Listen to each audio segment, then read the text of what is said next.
You are tuning in to the Atlanta Realtors Rundown, the official podcast for the Atlanta Realtors. We're here to keep you updated with the latest trends, topics, and keep you in the know of our ever-changing Atlanta market. We hope you enjoy this episode. Welcome back to the Atlanta Realtors Rundown. I am thrilled to have my dear friend and amazing realtor, Rachel Brochstein, here with me today. Rachel and I are going to be talking a little bit about how to gain momentum in real estate. And to get started, I just want you to introduce yourself. Well, hello, everybody. I am Rachel Brochstein. I am a agent, however you want to say that. And I started in real estate about 6 years ago on the agent side, but I was actually a pre-closer for about 5 years before that. And so I've been in it for a little over a decade now, and also got to watch it my entire life because my family's been in it since the 70s. So I have seen a lot of shifts, a lot of changes going on in Atlanta, and it's been an interesting ride so far for me. Nice. So one thing that I just want to compliment you on before we get started so people can know a little bit about you, at least from my lens, I think some of the traits that I admire most in you are your assertiveness. I feel like you have a lot of ingenuity, you're creative, and you work really hard. And that was why I wanted to bring you in today to talk to you about gaining momentum in real estate. I know a little bit about your story. We've been friends through the years. I've seen you in the early phases of your real estate career. Yes, you definitely have. And I've seen you now, and I cannot tell you how much growth I've seen. But I also know that journey was not necessarily easy. No. And so I would love if you could just kind of share a little bit about the journey of getting started, the first year to 2 years, and, a little bit about how you had to kind of stick with it in the beginning, as most of us do. It's not easy. So yeah, I think that I was actually just having this conversation the other day with an agent I know very well, and it's really tough because in our industry, let's not kid ourselves, we are probably our own worst enemies in a lot of ways. Like, we are competitive in our own minds to against ourselves, and we look at our other friends and we're so excited for them, but we can't help being, oh my God, they're selling 30 million and I'm at 1 because it's my first deal, whatever. But Right. It's hard to always see that there's just such a huge gap in terms of what people are doing. And so even when you're doing really well, sometimes you don't feel like you are, and that can be really defeating in a lot of ways. So for me, when I first started, I actually had just come out of working 5 different jobs, and I had switched into getting my real estate license full time, and I kept one job, which was I was working nights at a restaurant and I was doing real estate during the day.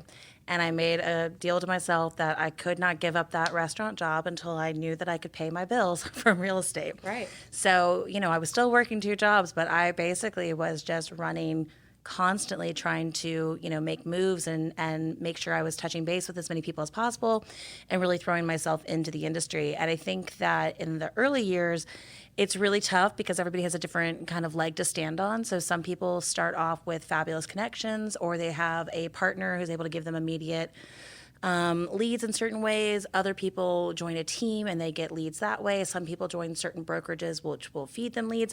I actually chose to go with a brokerage that is really strong in terms of education and in terms of training and development, but not necessarily a lead-driven brokerage. And I also chose to do it on my own, which was a big choice. And sometimes I wonder if that was, always the smartest because those first years were lean. But I'm really glad that I did, because I did it as an individual, and I made a really big promise to myself that I was going to build a sustainable business. And so that was super important to me, and I did it on my own. And that's, I'm very proud of that at the end of the day.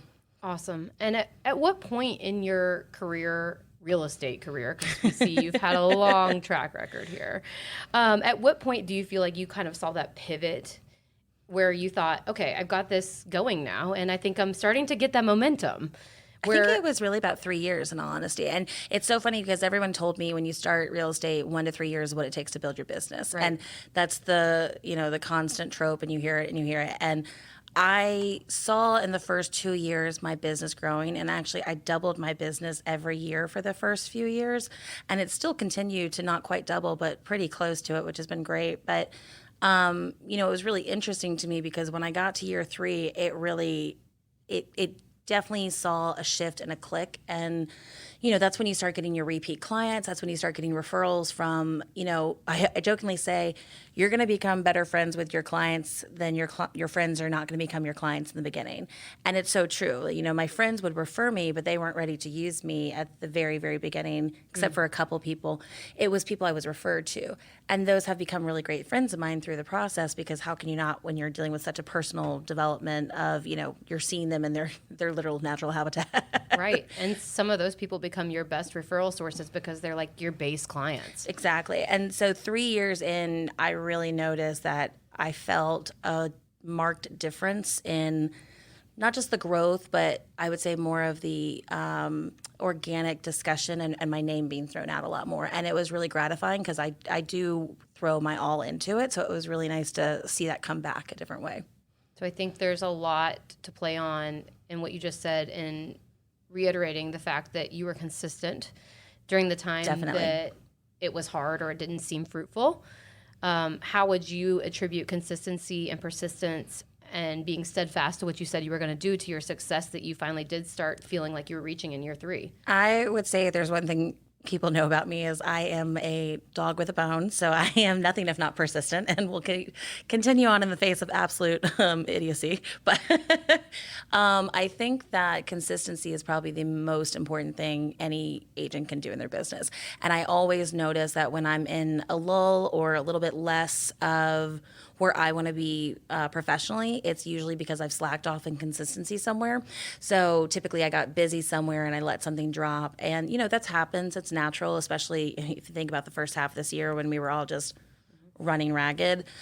So I think that just that return to consistency and that constant choice to prioritize, making sure you're doing the right touches, you're making sure you're also taking care of those relationships and feeding those relationships. Because to me, everybody looks at this business differently. You've got the burn and churn agents, you've got the transaction agents, you've got your volume agents. Like, everybody looks at it differently. I truly do look at it as a relationship build business.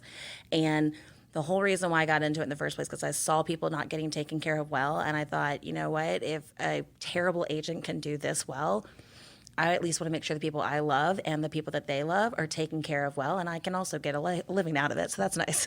That's a great point. And I love that you hit on the relationships being something that you built your business on as well. So consistency was part of it, but also relationships were a driver for you. And I think that's something that you do really well. What are learned from you, Kate, obviously. Oh, gosh.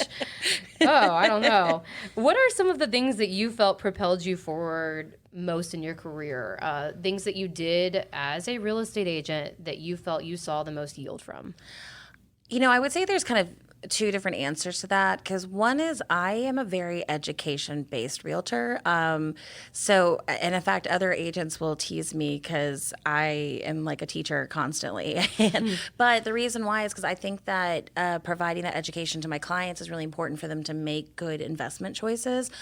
And not everybody's looking at this as, just a home. Some people it is purely as an investment, and other people it's purely emotional, even though I think it should be a bit of both personally.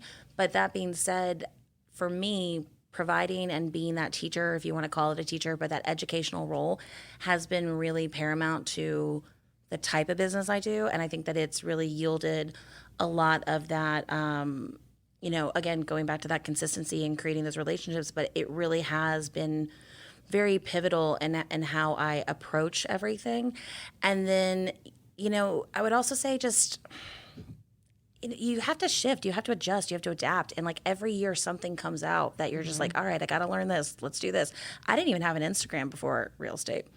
I was 2 years into the business and 2 agents in my office literally forced me to get an Instagram. And now I hate it because social media, it literally is time sucking and soul sucking some days, but I use it for my business and it is purely a business Instagram, but I also love engaging with people on it. And so, when people talk about like tools and stuff like that, I just talk to people. So I do silly polls that make me laugh and I assume they're going to make somebody else laugh, or I just find a way to engage with people, because to me, having conversations is just really the entire point of our business, is making sure that we're there for somebody while they're making these big choices. So I like to make sure that, yes, I can have the serious education side of it, and I have plenty of ways I can provide that to people, but I also like having certain tools like Instagram where here's the fun side or here's the silly, stuff, because things happen on showings, and it's fun to show that side of it too. I love following you on Instagram.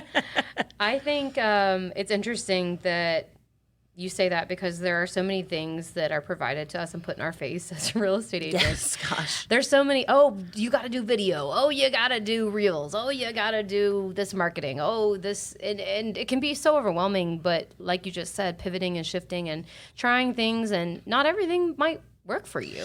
And, I think the first few years I had a Facebook already, so I was familiar with Facebook. So when I was thinking about marketing to people and what tools to use, every company is going to have exactly what you're saying. They all have their different Rolodex of here's what we can offer you. And some of it's great. I'm also super type A. So I went and made all my own checklists. Yeah, I know you and me get that very well, but I made all my own checklists. I made all my own kind of forms and how I wanted to do my business because I had experience from pre-closing. So I knew what the issues were from a contract standpoint that I wanted to hit. And I had all this stuff from that side, but I was like, that doesn't really help me engage with people. That's just how I do my business once you want to work with me. But how do I talk to you to make sure you know that this is what I'm doing? And that's not really something I think a lot of brokerages hand to their agents, and not through any fault of theirs. That's something you have to kind of discover on your own. And yeah, the first 2 years, I think I did like a Facebook business page, which I still have, and everything just feeds there directly. But I realized I didn't really engage with people the same way on Facebook that I do on Instagram. On my Facebook personal page, I engage with people, but it's about personal stuff. So Instagram for me has just been a great tool. I know other agents do TikTok or, what's that online one where it's like Matt's in it. Clubhouse. There you go. Everyone's on the Clubhouse. But everyone has different stuff that works for them. And I say go to it. As long as it's the way you can talk to your people, then I say find a way to have fun with it. And then I could circle back to that consistency component, right? Yeah, so for sure. You're like, okay, Instagram is working really well for me. I'm able to engage in there. It feels natural. Now I have to consistently show up there. Yeah, and that's the hardest part. I'm not going to lie, because social media, I laughingly say, is a blessing and a curse, but it is not something that is easy. And, I always thought that people who had a job, to be perfectly honest, as like a social media content creator, 5 years ago, I was like, this is a ridiculous job title. And now I'm like, oh my God, can I have one for me? I agree. I fully understand now. I'm just like, this is a lot. It's daunting. It is a second full-time job. And, you mentioned earlier, but I do the videos now too. And that was a big decision and shift for me, because putting myself in front of the camera is not anyone's easiest thing to do, especially because I am a very awkward person. No, you're not. Yes, I am. It's fine. I also, as I mentioned, like to curse a lot and all those things. So I try to minimize that version. So my videos for the most part are education based, but then I started doing the drinks ones. And weirdly enough, those are the ones that people have become way more into. And so now I'm like the boozy realtor, basically. I love it. But you know what? You're showing your true side, and people are getting an opportunity to get to know you. And really, when you back out of relationship building, that's what it is. Yes, for sure. It's getting to know you and feeling comfortable with you, and them feeling like they see the real side of you.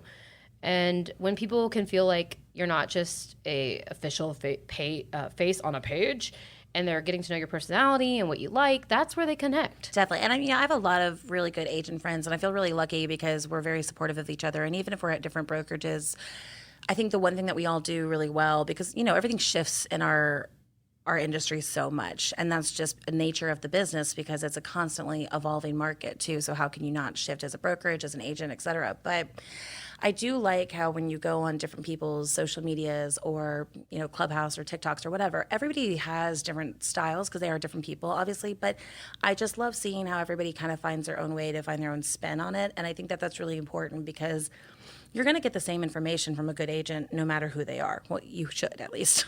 We hope. If you're talking about the market right now, how it stands, you and I are going to have the same message. We're just going to show it differently.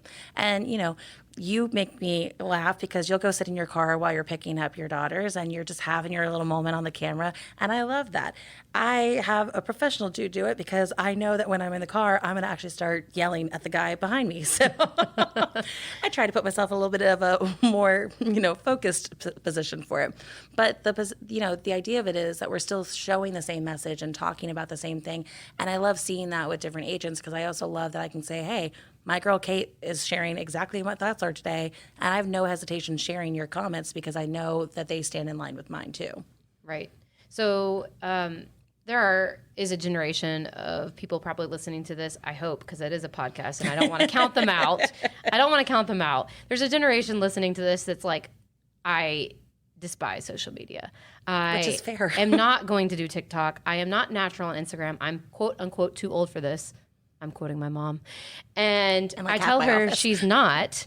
I tell my mom she's not. But to someone maybe her age, they feel like it's not natural. I honestly don't feel it's natural for me to be in front of a camera either. But what would you advise somebody, or what could you say to somebody who wanted to build some momentum or some traction in their business outside of just like, obviously, newspaper marketing is out. Like, you're not going to put your name in the newspaper to get actually business. disagree a little bit. Okay. Excuse me. I would say that just because you don't do social media doesn't mean there's not other avenues to do it. Like, I do a lot of mailers. I love making monthly postcards. So, yes, it's not a newspaper ad, but it is an ad in a way, right? But like, I actually sit down and I come up with content every month. Like, I've got October coming up. Anyone can steal this if you want. I'm doing haunted houses because I love Halloween. So for me, every month I come up with something and I mail it out to my sphere in Atlanta. And then I have quarterly I have like a mailer that goes out to my sphere that's everywhere across the United States. Nice. I also have a monthly newsletter that I do that is digital. So that goes to people all over. And some people are on both lists. Some people are on one. Some people are on two. Everything is kind of fluid depending on who the person is. And then I have some people follow me on Facebook. Some people are on my Instagram. Some people, they only talk to me via, phone calls. So I think that if you're a quote older agent or somebody who isn't comfortable with putting your face in, I just think you have to find the way that you connect with your people. So if that is you sitting down and calling every single person you know once a week, that sounds like a terrible use of your time, but do it. That's not to say you shouldn't call people, but I don't think I could possibly get through every single person I know, considering I invited like 150 people to a party a month ago. So. Well, I think that's actually the perfect answer. And it's something that I would want to share too, is that for the people who stand in front of, say, a younger person and say, oh, well, that's great. You guys are doing Instagram and all these things, but us old people can't do that. First of all, that's not true. They can do that. And I've seen people my mother's age, and I will not divulge her age. She's very young, actually. I have seen people my mother's age, and my mom is in real estate. Shout out to my mom. Love you, Mom. I have seen people her age excel on social media and have amazing presence there and really great engagement and traction. Take Glenda Baker right now, right? Absolutely. She's literally just, I think in the last 2 years in her entire business, she was already doing fine before, but she's completely pivoted her entire business based off of TikTok. Right. And hey, kudos, right? But not everybody has to do that. And you don't have to. And so I love your answer because you said, look, I'm not only using one platform to gain momentum in my business, and none of us can do that. No, and I think that if you do, you are putting yourself in a position that, like with anything, right? If you only work with buyers, if you only work with sellers, it's the same idea. If you put all your eggs in one basket, if something goes wrong, there goes everything. Or you're just minimizing your touch. And I was going to say the other part of it is you're actually just not maximizing the ability to reach the people that you could reach. And, if you take when COVID hit in 2020, I mean, like all of us, there was a good 2 weeks where we were all just like, okay, do I have a job this year? Like, I don't even know. So because of that, I decided. Yes, we did. Turns out it went a very different way. But I remember that I was like, you know what? I don't know what this year is going to hold. And I had to make a choice of how I wanted to use my personal marketing budget that I had set up for that year. And I decided to pretty much put a hold on all of my physical mailers because I honestly was like, nobody wants to touch anything. And I just thought to myself, I think everything right now is going to have to be digital. That's the whole reason why I started doing videos, in all honesty. I was doing virtual open houses, and I know I wasn't the only one, but I was one of the first ones that people I knew that were doing it. And so I was doing like open houses that were live, and I would literally be at the house for an hour on a live stream with people talking to me. Nice. Sometimes I'd have one person, sometimes I'd have 40 people, but the whole idea of it was I had to pivot to what was going on and I had to make a choice for my business, but I had other avenues that I was already working in, so I just leaned into a different one. The second that I realized that people were looking to do things again in 2021, I was like, great, I'm going to put my physical mailers back out. And, it's a variety of stuff. Sometimes it's fun, sometimes it's real estate based, it's always different. But I immediately jumped back into that, and then I went harder on the videos because I realized everyone's really enjoying weirdly seeing me be an idiot on camera. So here we go. I know, but I just love to think that I'm showing off hopefully better than I am in my head. I love your videos. But, I think that we have to just remember everything changes constantly. So we have to just remember to adapt, and you have to be consistent in whatever you choose, like we talked about. I think that between those two components, there's really that is the recipe for anyone's success, because that was the best advice I was given probably my second year in. Okay. So outside of marketing, and I love all your ideas, and I hope people are listening and implementing them. And I would encourage some people to reach out to you to get ideas and hey, hear, y'all can give me ideas too. and brainstorm with you about some of the mailers and things that they might be able to do. And I personally love when people in real estate are willing to collaborate, because like you said, Definitely. We are all ultimately delivering the same message and getting people to one closing table. Mm-hmm. It's just a different method that we're all getting there. I mean, I actually have a group of agents that we just decided to do a social media campaign, and it's about 6 or 7 of us. Actually, maybe it's 8. I can't remember. Anyways, we're coming up with all the content together, and that's a group of 8 people. We have entirely different reaches at different spheres, but we're choosing, you're under the same brokerage that it can be cohesive with branding and all that. But we're choosing to make a campaign for ourselves, but we're utilizing each other to make it a little easier, so you don't have to come up with all of it ourselves. I love that, because ultimately all of you are reaching different people anyway. Exactly. So it's like, I think collaboration and finding ways to work with people that you trust and in your, especially in your brokerage, but in your industry in general, that's the easiest way to kind of refresh, because I think we've all been kind of buried this year, and I know I'm not alone, because I've been having this conversation a lot. Like, the last couple months have just felt a little heavy for a lot of agents. Mm-hmm. A lot of us are a little wiped out. A lot of us are feeling just burnt out, and motivation's been really tough. And I actually know a couple of agents that were saying they're like kind of depressed almost. Absolutely. And it's because you just came out of this absolute whirlwind for the last year and a half, and then everything paused in a good way, but not in a good way. It just happened so quickly. Mm-hmm. And there's that normalcy coming. It's like whiplash. But that's exactly it. And so I think that something where you can find people that you can just kind of bounce off and be dynamic with, it's so helpful in a lot of ways, because you just feel a little bit more like, okay, I got this. Like, I got some people in my corner, and these are good ideas. And you know what? I'm going to find ways to do it that it's not going to be breaking the bank for me, because I need to make sure that I'm being, fiscally responsible too. Absolutely. So you're being resourceful. One would hope. Yeah, I know. I would say so. And I think we've talked a lot about marketing, and all those things are fantastic. They're great ideas. Hopefully people are implementing them, thinking through them. I always want to caution people not to overwhelm themselves with any one particular thing. So, like, if you start something and you're like, oh my gosh, these videos are a joke, I hate this, I'm miserable, I'm stressed, don't do it. Yeah. Well, also, that was hard for me, because I think it was my 3rd year, maybe 3rd or 4th year, I can't remember, but I had so many ideas, and I was like, I want to do this and I want to do that, and I wanted to do this mailer, and I wanted to do these newsletters, and I did them, but I don't think I did them as consistently as I should have, because I was trying to do it too much at one time. Exactly. And I definitely have shifted now to a place where I've gotten to a much, last year my goal was, I don't need to try to roll out 12 different postcards on my first year back of postcards. So I said I was going to do one every other month, because then I'll have the templates, and then I'll just shift what the look's going to be and what the topic's going to be, but I'll have the templates. So this year I was like, I'll have one every month. And now I have all of those set, and so now every month for the following years, I'll just take the same postcard, but I'll get to zhuzh it up, do it different, pick a different topic, whatever, but I'll have the look already kind of hammered out a little bit. So you're creating your systems in layers instead of trying to do everything at once. And that's been a massive game changer. Mm-hmm. So I just revamped my newsletter that's digital. I had like the same one for years, and I was like, it's looking a little rough now. Things have changed, I guess, in 6 years. She got a makeover. She did a glow up, as we say. But, it's stuff like that where it's like, I was good about doing that. So it's, okay, what can I put on top? And then as long as I can keep up with that, what can I add? And so that's really been the bigger thing, is I definitely think that for any newer agent, or an agent just looking to find some new avenues, don't try to do too much. Pick and choose, get good at it, and then you can add something else in. And also make sure it's within your budget. Because, that's probably the hardest thing in real estate to me, is I'm not a business manager by nature. So learning how to run your business is a really big component that nobody really teaches you, to be honest. Definitely. And you and I have had these conversations before, because when I first started, I was like, hey, Kate, tell me everything. Oh, goodness.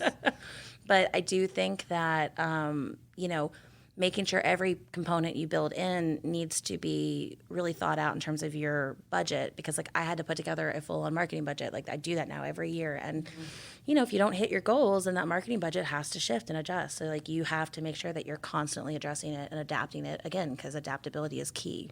So running your business like a business was another way that you gained momentum.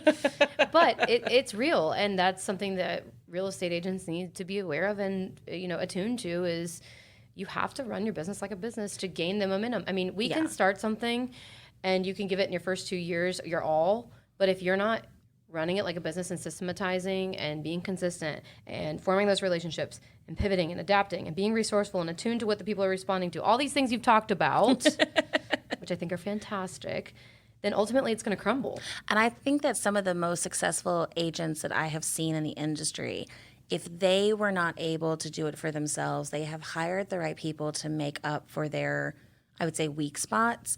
And I've always noticed that. And, you know, you can be a great agent, but you can be a terrible agent because you're bad at those things. And, you know, there's some agents that I laughingly will say, I look at them and I'm like, you are so lucky that you have so-and-so in your corner, because your business would not survive without them. But that also to me shows how smart they were, because they recognized that weakness and they hired the right person and put them in the corner. And I can tell you that there will be a point in anyone's career, and it's different for everybody, that you're going to need to think about that. And I hopefully look forward to that day where I get to hire somebody to do that, because I'm too type A right now to give any control to anybody, but one day. But there are people paying attention and filling the gaps that they know that they have. Exactly. And sometimes you can do it virtually too, which is great in today's world. Absolutely. If you had to give a new real estate agent 1 or 2 pieces of advice of what you think would be the most beneficial and helpful thing for them to be able to build momentum in their business and get that ball rolling, what would you tell them? I think number 1 would be show up to everything and anything, because that was something that, and I still struggle with it now, actually post-COVID, weirdly enough. I'm a social person, like there's never a question about that. But, you know, during COVID, you definitely got used to, it's okay if I cancel, or I don't need to show up, or like we can just catch up later. And you got a little too comfortable with pushing things off. But, you know, our business is people at the end of the day. I mean, we work in real estate, and you should be a wealth of knowledge and expertise, and you should know your stuff for your clients. But also, why would your clients trust you if they don't really have a sense of who you are? And, you know, whether that's showing up to things that's like a friend's party or a housewarming, or, you know, volunteering, whatever it is that you do. And we've definitely talked about being authentic. Like, you should 100% not show up for stuff that isn't you. So like, I should not be showing up to, you know, a Christian fundraiser because I'm not Christian. That would be a little bit weird, but I definitely do. You can come. Thank you. I appreciate it. But if I showed up to a Jewish one, not less weird. But, you know, if I'm showing up to stuff for Choa, that's something I believe in, right? You know, showing up to things and just physically being there is probably the most important as a new agent. And I think that the second would be finding the right support system, whether that's the people, whether that's your broker, whether that's finding, you know, the ARA. I found a great group of people at ARA that I'm so grateful for. I think everybody, you need to find your kind of soft spot that you can just kind of let down your hair and really know that you can talk things out, because our jobs are very stressful and we get a lot of interesting emotional components that come with it, because we do so many different things and we wear so many hats. So having that support system is really important, and you need to have a group that you can trust in our industry. Amazing. I love it. Everything you said is like golden nuggets. And I hope that somebody gets something out of this that either encourages them or helps them just kind of hone in on what they're wanting to do, or gives them an idea or inspiration. Me too. And I thank you so much for coming in today and giving us your time. And hopefully if people want to look out for you, your name will be in the information under the podcast so they can look you up. But I just well, you can also get killer drink recipes on my Instagram. So. Absolutely. No, I think people need to check it out and go and follow her. Follow both of us, because this is, you know, everyone's doing their own unique thing, and it's fun. It's fun to watch other people do it. I actually will tell you that I love it. And at the end of the day, one of my favorite things is when I'm looking at my real estate friends, is I love seeing how they're just finding ways to connect, because it's always different and fun. And I think that if anything, we can just take that from each other and make it better, because we had a rough year. So let's have a little happiness with it. It's been rough. And if there's any place to find inspiration, let's find it. Exactly. Well, thank you, Rachel. I really you for appreciate having it. And hopefully we'll see you around. Thank you for tuning in to the Atlanta Realtors Rundown. Please subscribe, and for more information on how to get engaged, check us out at atlantarealtors.com. We look forward to having you join us for the next episode.